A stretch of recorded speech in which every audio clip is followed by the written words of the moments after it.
ಬಸ್ಸಿನಲ್ಲಿ ಕೂಡೋದು. ಚಿಲ್ರೆ ಕೊಡಿ, ಸರಿಯಾದ ಚಿಲ್ರೆ ಕೊಡಿ ಪ್ಲೀಸ್. ಎಲ್ಲೋ ಜಗಳ ಎಲ್ಲೋ ಕದನ, ಕಲ್ಲು ಇಲ್ಲೇ ಬೀಳೋದು. ಯಾರ ಕೋಪ ಯಾರ ಮೇಲೋ ನ್ಯಾಯ ಯಾರ ಕೇಳೋದು. ನಿಮ್ಮ ದುಡ್ಡಲ್ಲೇ ನಮ್ಮ ವಾಹನ ಬೋಳೋದು. ನೀವೇನೆ ತೆರಿಗೆ ಹೆಚ್ಚಿ ಅಯ್ಯೋ ಅನ್ನೋದು. ನೀವೇನೆ ತೆರಿಗೆ ಹೆಚ್ಚಿ ಅಯ್ಯೋ ಅನ್ನೋದು. ಮುಂದೆ ಬನ್ನಿ, ಇನ್ನು ಮುಂದೆ ಬನ್ನಿ.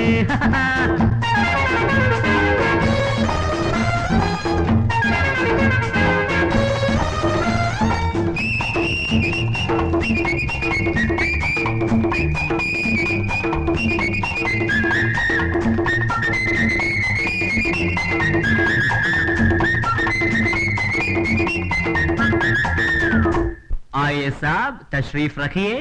ನಿಮ್ಮ ಊರು ಯಾವುದೆಂದು ಇಲ್ಲಿ ಯಾರು ಕೇಳರು. ಇಲ್ಲಿ ಯಾಕೆ ಬಂದೆ ಎಂದು ಯಾರು ನಿನ್ನ ಕಳ್ಳರು.